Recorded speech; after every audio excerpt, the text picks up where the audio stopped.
안녕하세요. 인류의 눈물을 닦아주는 평화의 어머니, 한학자 총재님 자서전입니다. 오늘은 142쪽에서 148쪽까지 훈독하겠습니다. 지상에서의 마지막 순간이 다가옵니다. 1980년대 초반, 어느 날 편지 한 장이 전해졌습니다.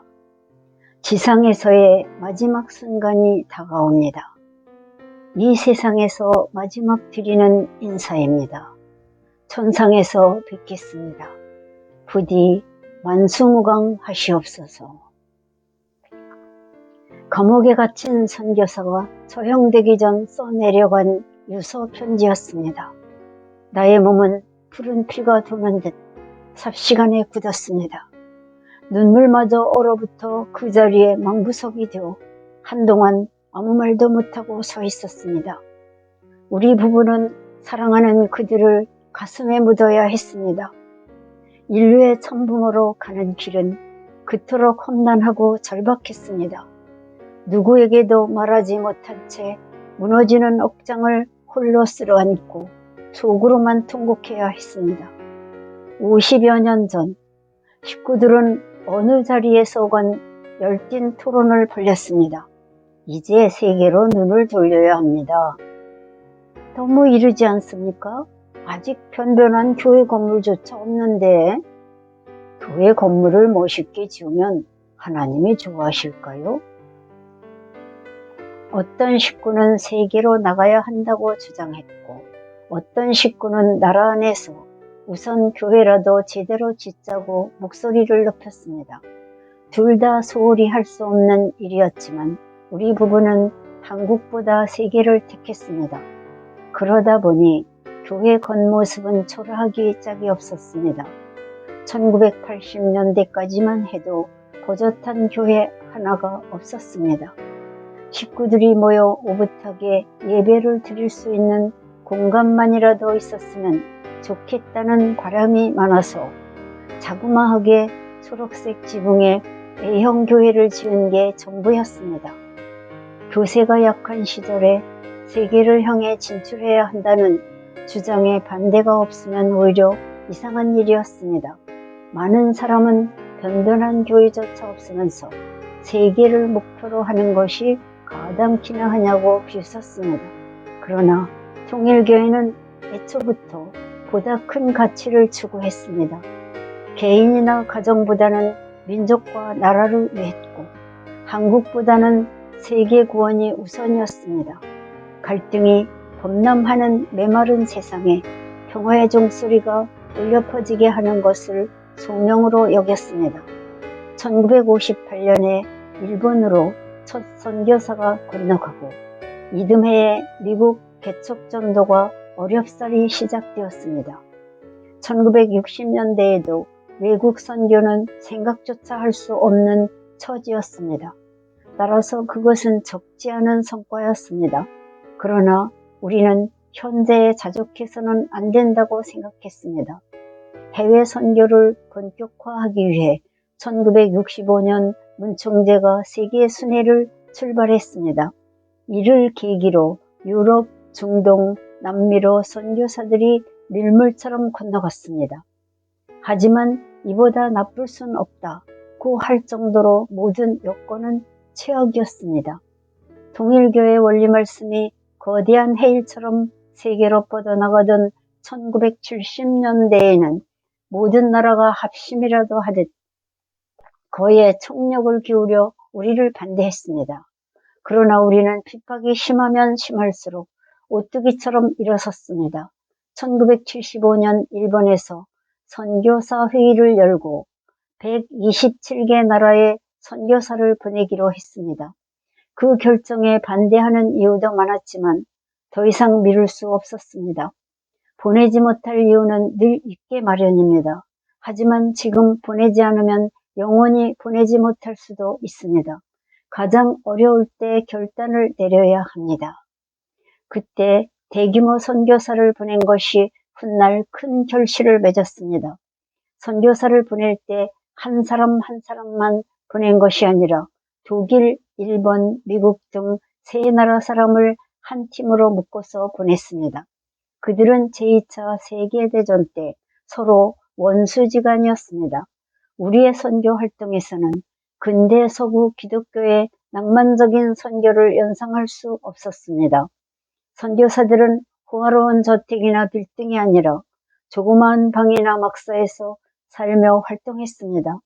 임지로 떠날 때는 선교 자금이 부족해 보내는 사람이나 떠나는 사람이나 비통한 마음으로 각오를 다져야 했습니다.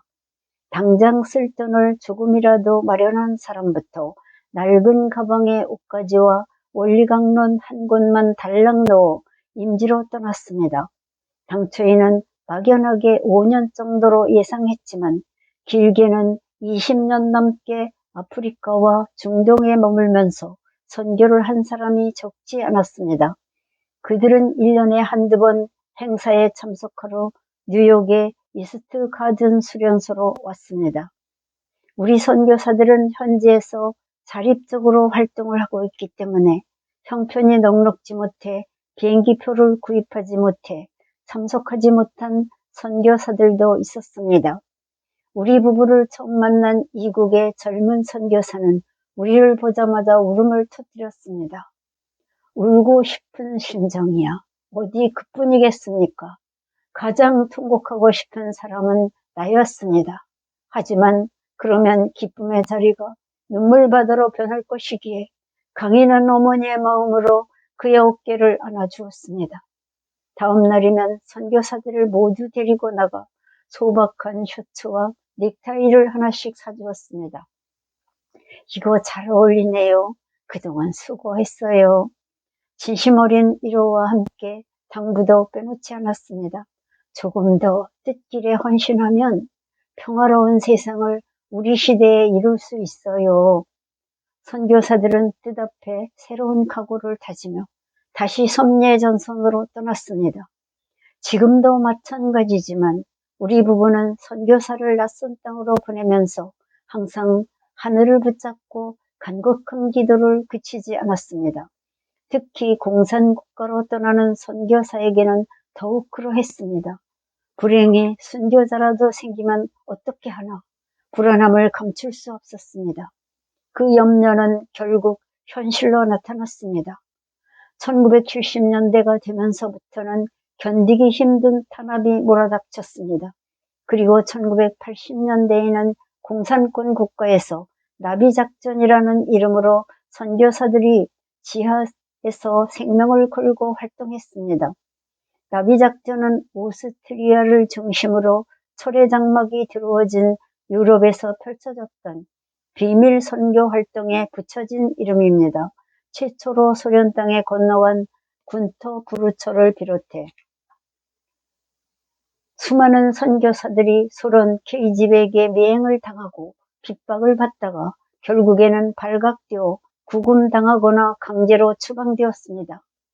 1973년 체코슬로바키아의 브라티슬라바에서 선교사와 신도 30명이 한꺼번에 경찰에 체포되어 연행되었습니다. 사형을 선고받은 식구도 있었고 5년에서 6년 징역형에 처해지는 등 말로 다 할 수 없는 탄압이 자행되었습니다. 심지어 무고하게 테러를 당해 시체로 발견되는 참사도 있었습니다.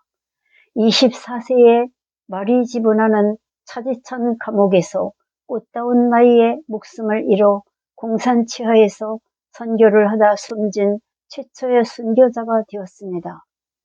1976년 프랑스 파리의 빌라오블레 교회에서는 정체불명의 교환들에 의해 총탄이 쏟아지고 폭발이 일어나 수많은 부상자가 났습니다.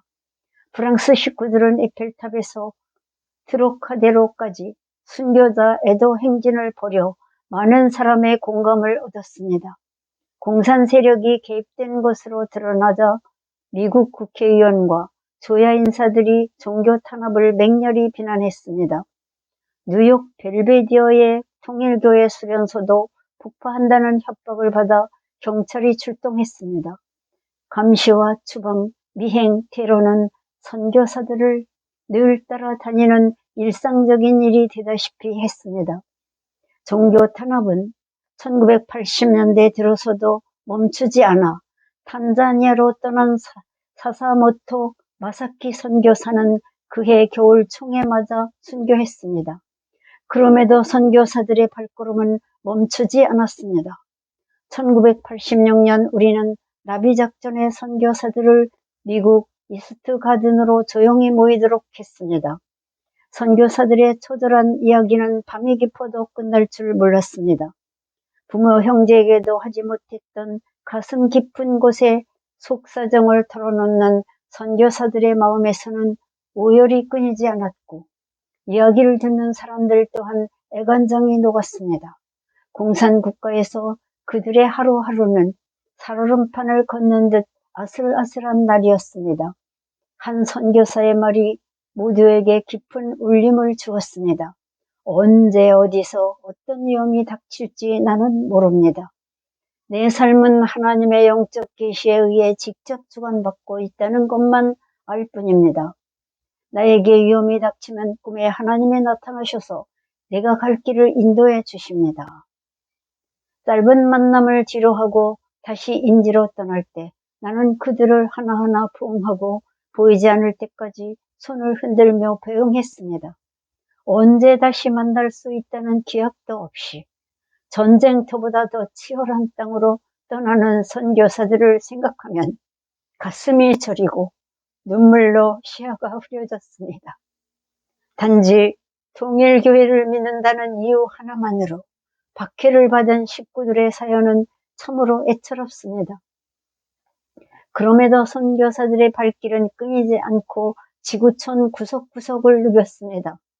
고통과 위험 속에서도 가난한 사람을 돕고 학교를 세우고 직업교육을 시키고 황야를 개척해 먹고 살 수 있는 터전을 만드는 일에 뛰어들었습니다. 오늘날 190개 넘는 나라에 통일교회가 있고 식구들이 있는 곳은 모두 선교사들의 값진 희생이 있었기 때문입니다.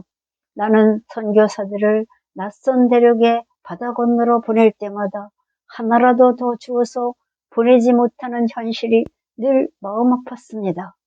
우리의 꿈이 이루어지는 날, 하나님의 큰 은혜를 베풀 것이라는 말로 격려할 뿐이었습니다. 그 격려는 천군만마보다 더 든든한 응원이 되어 선교사들의 발걸음을 힘차게 해주었습니다. 초창기 통일교회 식구들은 몰리고 쫓기는 제일 불쌍한 사람들이었습니다. 눈 내리는 겨울밤 집에서 쫓겨나 담벼락에 홀로 서서 눈물의 기도를 올리기도 했습니다.